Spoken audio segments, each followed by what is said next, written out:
Assalamualaikum warahmatullahi wabarakatuh. Saya Agung Permana dengan NIM 20315007050 dan Aisyah Ija akan menjelaskan materi ujian akhir semester manajemen strategi dengan dosen pengampu Bapak Muhammad Mabrur Taufik SAG SEMM, Fakultas Ekonomi dan Bisnis Universitas Budi Luhur, Manajemen Strategi. Yang pertama ada strategi korporat. Tujuannya adalah yang pertama adalah mendefinisikan strategi korporat, yang kedua menjelaskan organisasi bisnis tunggal dan organisasi multibisnis, yang ketiga memilih berbagai alternatif strategi pertumbuhan, keempat memilih berbagai alternatif strategi stabilitas, kelima memilih berbagai alternatif strategi pembaruan, keenam mendiskusikan strategi korporat untuk kasus BUMN di Indonesia. Strategi korporat, definisi. Strategi yang menitik beratkan pada pertanyaan jangka panjang dan luas mengenai bisnis, apa yang akan dimasukkan oleh suatu organisasi dan apa yang diinginkan dalam bisnis tersebut. Coulter 2002-250. Suatu cara bagaimana perusahaan menciptakan nilai melalui konfigurasi dan koordinasi dari aktivitas multipasarnya. Collis and Montgomery 1985. Strategi korporat. Organisasi bisnis tunggal adalah beroperasi pada satu industri, contoh Coca-Cola. Organisasi multibisnis beroperasi pada lebih dari satu industri, contoh Pepsi. Strategi korporat. Arah strategi. Strategi pertumbuhan atau growth strategi adalah bagaimana menggerakkan organisasi ke depan. Strategi stabilitas atau stability strategi adalah bagaimana menjaga organisasi agar stabil. Ketiga, strategi pembaruan atau renewal strategi atau bagaimana kembali kinerja organisasi yang cenderung menurun. Sasaran pertumbuhan bagi perusahaan, peningkatan omset, laba atau kinerja yang lain. Bagi organisasi nirlaba, peningkatan jumlah klien atau masyarakat yang dilayani, perluasan cakupan geografis atau peningkatan program yang ditawarkan. Alternatif strategi.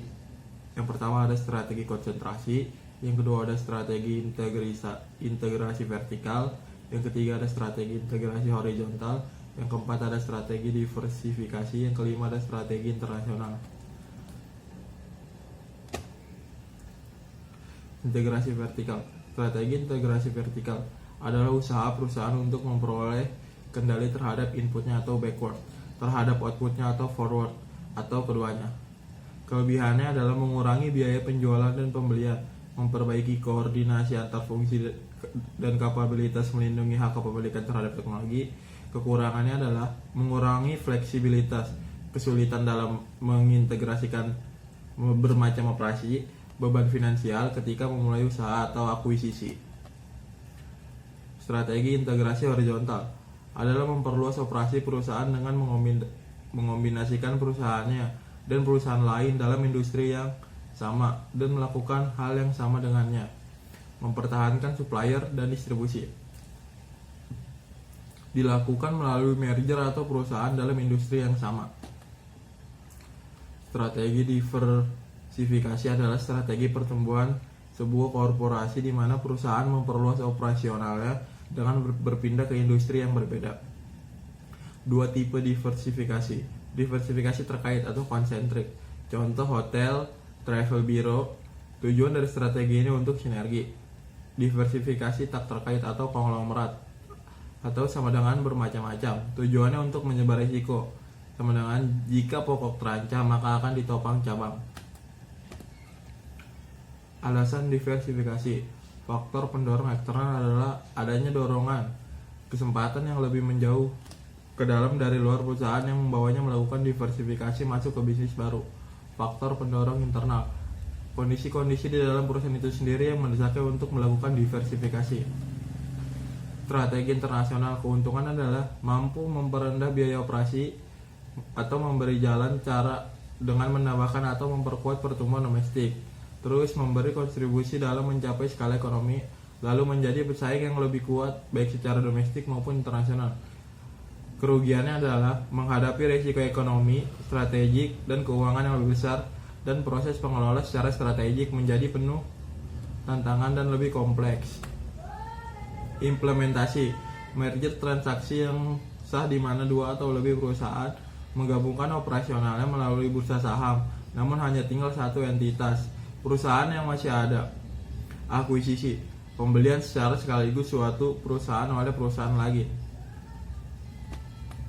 Strategi stabilitas merupakan strategi jangka pendek, karena itu sebaiknya strategi ini tidak digunakan organisasi dalam jangka waktu yang lama.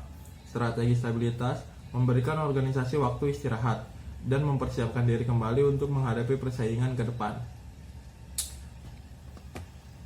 Pemotongan biaya atau restrukturisasi dengan jalan menjual beberapa bisnisnya, spin-off, likuidasi, rekayasa ulang atau reengineering, atau penurunan skala usaha atau downsizing. Privatisasi BUMN. Reformasi BUMN seharusnya mencakup dimensi internal korporat BUMN, positioning BUMN dalam konfigurasi sistem ekonomi nasional. 3 strategi privatisasi. Yang pertama ada privatisasi segera, yang kedua ada restrukturisasi sebelum privatisasi, yang ketiga yang terakhir adalah restrukturisasi dan privatisasi secara paralel. Materi selanjutnya adalah Blue Ocean Strategi atau strategi samudra biru. Blue Ocean Strategi adalah istilah dalam ilmu manajemen strategi yang merujuk pada siasat untuk menciptakan pasar baru yang belum dipenuhi persaingan yang ketat. Hal ini dilakukan dengan menciptakan dan menjangkau demand baru yang belum dipikirkan oleh para pesaing. Apple dengan produk iPod-nya, dulu sebelum produk ini muncul, hampir tidak ada pemain dalam industri musik digital. Semuanya bersaing dalam pasar tradisional, yaitu pasar musik melalui kaset atau CD. Kemudian Apple menciptakan media iPod, dan dengan itu mereka sukses menciptakan permintaan atau pasar baru, yaitu pasar musik digital. Esensi dari strategi Blue Ocean adalah mengidentifikasi dan mencari potensi pasar baru yang masih belum bisa disadari oleh pemain lain. Dengan demikian, suatu perusahaan bisa melenggang sendirian menguasai pasar itu sebelum para pemain lain menyadarinya. Alatnya, untuk bisa melakukan strategi Blue Ocean secara baik, maka kita bisa menggunakan apa yang disebut sebagai strategi kanvas. Alat ini pada dasarnya merupakan alat diagnostik untuk membangun strategi Blue Ocean. Strategi kanvas. Alat ini membantu kita mengidentifikasi dan memungkinkan untuk memahami arah persaingan dalam industri, faktor-faktor yang sedang dipersaingkan dalam industri, baik mencakup aspek produksi dan pelayanan. Ketiga adalah apa yang diterima konsumen dari penawaran kompetitif yang ada di pasaran. 4 Action Framework. Selain strategi kanvas, kita bisa melakukan Blue Ocean strategi dengan menggunakan 4 Action Framework. Aksi 4 elemen ini merujuk pada hal berikut. 1. Eliminasi. 2. Mengurangi. 3. Meningkatkan. 4. Menciptakan.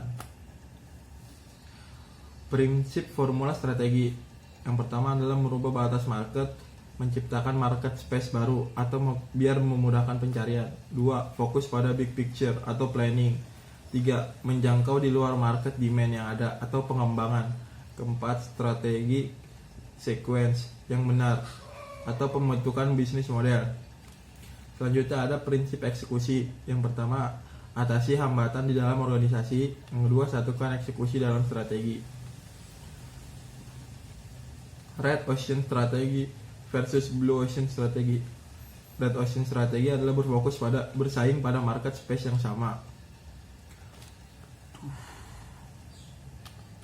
mengalahkan kompetitor yang sudah ada, eksploitasi demand yang sudah ada, mengikuti value cost trade-off, aliansi sistem dan aktivitas pada diferensi atau low cost. Blue Ocean Strategi menciptakan market space yang baru, kompetitor sudah tidak relevan lagi, menciptakan dan menangkap demand baru, dan memecahkan value cost trade-off. Contoh alternatif industri. Bioskop bersaing tidak hanya dengan bioskop, tetapi juga dengan restoran, karena sama-sama mempunyai fungsi entertainment malam hari bersama keluarga. Tiket pesawat yang murah mengejar harga tiket kereta api. NetJets menjual pesawat pribadi dalam satuan 1:16-nya.